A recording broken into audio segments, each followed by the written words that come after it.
Oi, gente, tudo bom? Vamos continuar no nosso quarto vídeo, né?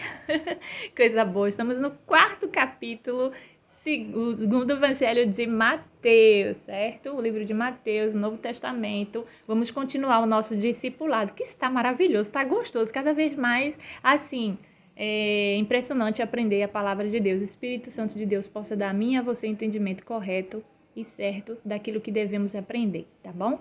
Em nome de Jesus. Então, vamos lá. Neste capítulo 4, ele vai do 1 ao 25, é um pouco maior. Eu vou tentar ser o máximo sucinta possível, mais rápido, para que não fique longo o capítulo e a explicação. Mas vocês poderão, né, rever isso com o grupo de vocês individualmente, estudar, né, as referências que eu sempre falo e cito e tem na tua Bíblia aí também. E assim vocês poderem estudar cada subtítulo, porque não só tem o primeiro que eu vou ler, a tentação de Jesus, mas tem Jesus na Galiléia e tem Jesus que chama os primeiros discípulos, né? Que são os 4 primeiros que eles chamam, né? Vamos lá. A tentação de Jesus, certo? E com o passar do tempo, como eu disse, a gente vai definindo algumas palavras que é importante saber, né? A definição, o contexto da definição certinha que explica na frase, certo? E também, quando vocês verem assim marcadinha, porque eu já havia estudado antes, marquei, coloquei um tracinho, não é na Bíblia toda, mas tem algumas partes minhas de estudos anteriores, bem anos atrás. Vamos lá. Capítulo 4, Mateus, diz assim, versículo 1. Então foi conduzido Jesus pelo Espírito ao deserto para ser tentado pelo diabo. Já vou dando uma pausa aí nesse primeiro versículo e vou falar sobre essa palavrinha, a definição. Vocês precisam entender todo o texto que vocês estudarem, que forem ensinarem, forem repassarem, ver a lição para as crianças, jovens, adultos, para si mesmo, para anciões, todos que forem estudar juntos, em discipulado caseiro, em casa ou na igreja. É importante ter as definições das palavras, certo? Isso não é só para quem estuda letras ou português, não. É para todos, tá bom? Então, a palavrinha aqui diz conduzido. Muitas pessoas dizem que Jesus foi tomado pelo diabo e foi levado. Não, Jesus Cristo só tinha o Espírito Santo de Deus sobre ele. O diabo pedia permissão sempre a Deus, né, para poder fazer qualquer coisa com os seus, falar ou querer mexer, como foi feito com Jó, né? Mas com Jesus aqui, ele apenas tentou Jesus, né? Deus permitiu o diabo tentar a Jesus. E a palavra conduzido pelo dicionário, né? Você vai ver o dicionário online, o dicionário também físico você pode ter, né? Que é o Aurélio, o online tem o Oxford e outros. E diz que é uma palavra para você possa entender, né? Você vai olhar no dicionário para você entender, saber o sentido correto da frase. Então, conduzido quer dizer de conduzir, vem do verbo conduzir, né? Conduzo, conduzir. Quer dizer, ir junto. O diabo não interrogou Jesus. Ele estava falando de uma forma, porque ele sabia que Jesus era o Cristo, o Filho de Deus, e estava tentando Jesus a fazer as coisas, certo? Isso não, o diabo não estava perguntando. Continuando. Segundo, e tendo jejuado 40 dias e 40 noites, depois teve fome.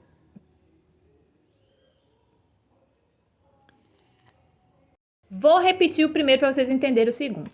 Então, foi conduzido Jesus pelo Espírito ao deserto.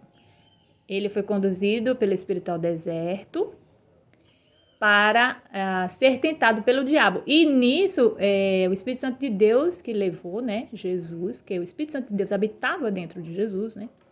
E Jesus jejuou. E tendo jejuado 40 dias e 40 noites, depois teve fome, logicamente, né? Chegando então o tentador, disse-lhe, se tu és o Filho de Deus, manda que estas pedras se tornem em pães. Mas Jesus lhe respondeu, está escrito, nem só de pão viverá o homem, mas de toda a palavra que sai da boca de Deus. Então, quer dizer, primeiro aqui, o jejum, certo, gente? Jesus, ele era totalmente capacitado, porque ele era gerado do Espírito Santo, ele tinha esse poder, ele aguentaria ficar 40 dias e 40 noites em jejum. E eu acredito que sem água e sem alimento, completamente nada, zero. Mas Entenda, o jejum é um outro estudo que se deve ser feito, uma outra orientação deve ser vista com os pastores de vocês, com as irmãs de vocês nas igrejas líderes, que lhe ensinem certinho, porque nem todo mundo pode fazer um jejum por conta, que sofre alguma limitação no corpo, e aí você pode perguntar, né, juntamente também com a sua nutricionista, de que forma pode ser feito. Mas, espiritualmente falando, você, na sua nutricionista, você sabe o que você pode comer e não comer, dependendo da sua saúde, né? E com essas limitações, você procure o pastor, as irmãs na igreja e procure saber como é que você pode fazer um jejum, certo? Conversa à parte com eles vão lhe orientar melhor. Não faça o jejum de qualquer jeito. Gente, o jejum é uma coisa muito séria. Jejum, ele mexe com o espiritual totalmente de nossas vidas diante do Senhor, né? Nos fortalecendo. E também não pode ser feito de qualquer maneira. Mas eu oriento vocês a procurarem, né, na igreja, o pessoal que sabe sobre jejum, porque ele não é feito de qualquer maneira, tá bom? E há um propósito para o jejum. Além, acima de todos, a gente fazer aquele jejum em propósito de nós estarmos mais chegados ao Senhor Deus, né? Então, vamos lá. O jejum, vocês já aprenderam aí, né, que não pode ser feito de qualquer maneira, que Jesus foi levado pelo Espírito Santo de Deus, né? Passou jejum 40 dias e 40 noites e depois o tentador foi chegando para fazer a primeira tentação que ele falou, né? Transformar, viu que Jesus estava com fome, aí ele, pronto, vou dizer para ele transformar ele, né? Se tu és o Filho de Deus, a gente diz que esse se significa como se pergunta a nós, não, se o Senhor quiser, se fizer isso, se Deus quiser. Mas aqui ele está falando, se tu és o Filho de Deus, manda que essas peças se tornem pães. Ele estava dizendo já para Jesus, se tu é mesmo, então manda aí.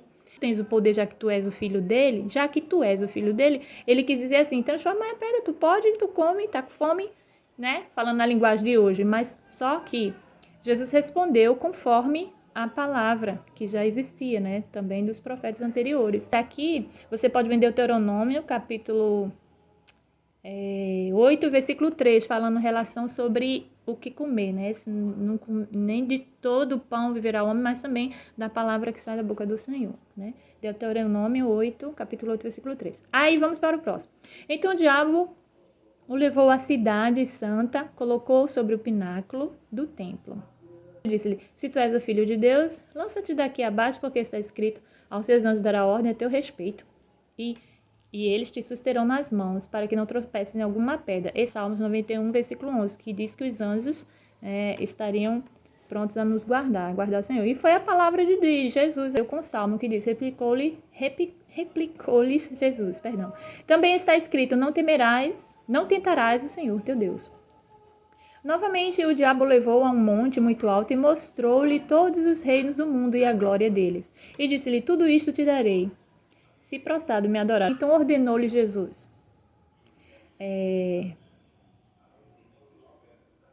Vai-te, Satanás, porque está escrito, ao Senhor teu Deus adorarás, e só a ele servirás. E também Jesus citou Deuteronômio, capítulo 6, versículo 16, né?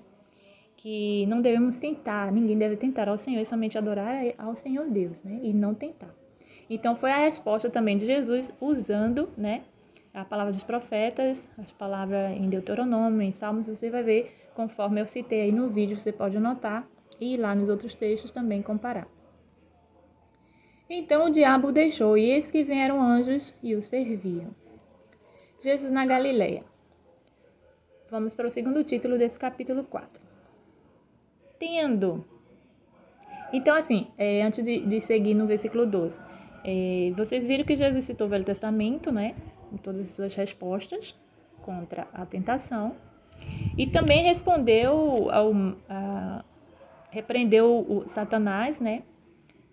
Também no Velho Testamento, em 1 Samuel, capítulo 7, versículo 3, que diz somente adorarás ao Senhor teu Deus, né? E aí os anjos vieram, os anjos o serviram, quer dizer, os anjos alimentaram, assim, o serviram, né? Que Deus nunca deixou de prover isso para Jesus desde bebê. Lembra que eu falei desde o início? Vamos lá.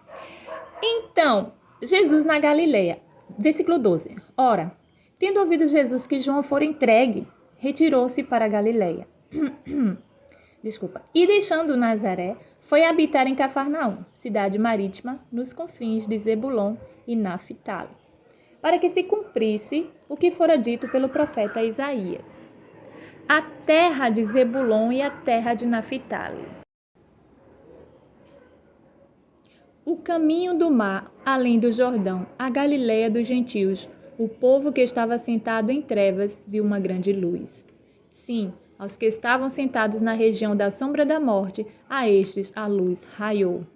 Desde então começou Jesus a pregar e a dizer: arrependei-vos, porque é chegado o reino dos céus. Quer dizer, João foi entregue, João foi preso.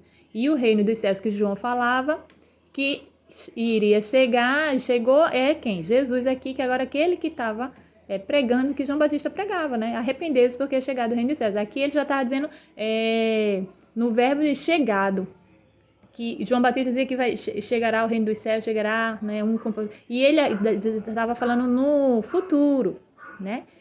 João Batista, e aqui Jesus falou já no presente, a chegada, ele é o reino dos céus, né? Ele, arrependido porque ele está ali, ele é o reino dos céus, estava. E né, nessas cidades que ele citou aqui, diz porque o povo estava em trevas e viu a luz, e quem era a luz? Jesus. Jesus chama os primeiros discípulos. E Jesus, andando ao longo do mar da Galileia, viu dois irmãos, Simão, chamado Pedro, e seu irmão André, os quais lançavam a rede ao mar, porque eram pescadores. Disse-lhes, vinde após mim, e eu vos farei pescadores de homens. Eles, pois, deixando imediatamente as redes, o seguiram. E passando mais adiante, viu outros dois irmãos, Tiago, filho de Zebedeu, e seu irmão João. Quer dizer, os quatro primeiros foi quem? Simão, que é o chamado Pedro, né? E André, seu irmão, né? E Tiago e João, que eram filhos de Zebedeu, eram dos outros dois irmãos, né? No barco com seu pai Zebedeu, consertando as redes, e os chamou. Esses, deixando imediatamente o barco e seu pai, seguiram-no. E percorria Jesus toda a Galiléia, ensinando nas sinagogas, pregando o evangelho do reino e curando todas as doenças e enfermidades entre o povo. Aqui ele disse todas as doenças e enfermidades entre o povo. Todo mundo que ele encontrava de doente, várias doenças entre os povos, enfermidades, ele não especificou. Algumas passagens dos milagres e curas eles especificam para que a gente fique fique de exemplo para nós, né? Mas aqui diz que curando todas as doenças e enfermidades entre o povo. Assim a sua fama correu por toda a Síria. Trouxeram-lhe todos os que padeciam, acometidos de várias doenças e tormentos, os endemoniados, os lunáticos e os paralíticos, e ele os curou. Acometido de várias doenças, gente, eu não vou nem citar quais, mas poderiam ser várias doenças que a gente conheça ou não conheça. E tormentos, porque a própria palavra do Senhor diz que se fosse escrever tudo o que Jesus fez na terra, os livros todos da terra não caberiam, né? Veja só. E também os endemoniados, né, as pessoas que eram possuídas pelo demônio, e os lunáticos, que também não está longe de serem pessoas endemoniadas, mas os lunáticos se requer a saúde mental mais, né? Como eu disse, sempre definam sempre o português de vocês quando forem explicar. Usar palavras que as pessoas às vezes não entendem, você substitua. Por isso que existem as Bíblias na linguagem de hoje, né? Os lunáticos são aqueles considerados malucos, que expressam muitas pessoas, às vezes eu já falei isso, deixei de falar há muito tempo, desde quando eu tive entendimento, quando a gente diz assim, vive no mundo da lua, a pessoa fulana parece que vive no mundo da lua, não fala isso não, são palavras torpes, são palavras ruins, são palavras de maldição, e ela está aqui dentro, essa palavra de vive no mundo da lua, está nesse de lunático, que às vezes muda de humor que eu quero só dizer, não, mentalmente falando, uma hora faz uma coisa, outra hora faz outra, totalmente diferente, né? Como se fosse uma dupla personalidade, uma coisa bem lunática mesmo. E cristão ou não cristão, o que eu quero dizer assim, as pessoas que seguem o evangelho de Cristo, e mesmo que aquelas não seguem ainda, não falem não palavras torpes e ruins com seus filhos, com seus pais, com suas famílias, com os amigos, mesmo na brincadeira, eu não gosto. Quem me conhece sabe que nem na brincadeira eu não gosto de falar palavra ruim. E quando sai de repente uma da minha boca, eu mesmo me repreendo. E peço perdão mesmo a Deus, porque são palavras que eu não quero para a minha vida, não quero para a vida de ninguém. Quem me conhece já sabe, eu já fui criticada por conta disso. E eu não tô nem aí. A pessoa critica, fala o que quiser, acha o que quiser. Eu já fui chamada de, nossa, como é santinha demais. Não interessa o título que eles vão me dar. Não interessa que Jesus me conhece, sabe quem eu sou. Erro eu tenho demais, todo mundo tem, todo mundo, mas estamos à mercê de errar, de pecar, mas Deus é misericordioso, e se você se arrepende, você não volta a fazer aquilo que faz, porque você já teve entendimento. Então, uma das coisas que eu já tive entendimento é não falar palavras ruins sobre crianças, sobre outras pessoas, na vida para outras pessoas. Tua palavra seja bênção e não maldição, mesmo nas brincadeiras, certo? Então, eu quero deixar bem claro isso para vocês, que é uma coisa seríssima. A palavra tem poder, gente, viu? Então, assim, saiba a definição das palavras para que vocês também não fiquem falando palavras torpes, né? Você que é cristão, você que se considera ou cristão ou não, eu vou dizer assim, mas é errado. Saiba que é errado falar, certo? Palavras torpes, fala palavras más. Fale palavras de bênção para você mesmo, para a sua vida. E eu tenho certeza que o Espírito Santo de Deus vai começar a agir na tua vida, independente de você ser cristão ou não, tá bom?